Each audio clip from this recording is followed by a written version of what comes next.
pred mesecem dni ste občanke in občane postavili pred izziv. Kako se je izšel ta izziv danes? Izziv se je izšel zelo dobro, pravzaprav je ostalo v hiški še več ledu, kot smo pričakovali.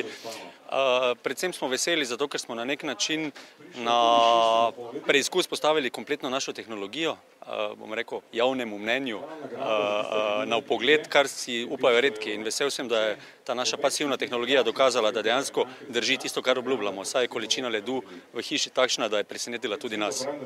Kakšna so bila pričakovanja in kakšni so bili odmiki dejansko od vaših pričakovanj?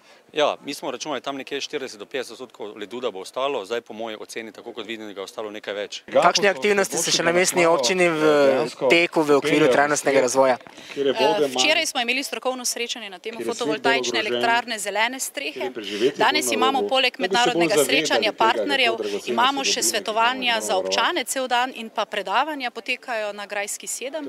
Jutri pa je dan odprtih vrat v podjetju Menerga, ki je prejelo 2 nagradi za energetsko učinkovite stavbe, torej dan odprtih vrat. Mi imamo mednarodni sestanek, k sodelovanju so povabljene tudi šole, da v tem tednu, čeprav je zadnji teden pred koncem šole, izvajajo aktivnosti, ki nekako sodijo v sklop trajnostne energije. Kaj boste počeli z temi podatki, ki jih boste pridobili? Torej vsi ti podatki bodo nam služili, bom rekla, za širjenje informacij, podjetju Lomar pa zato, da bo lahko svoje izdelke še nadgradil.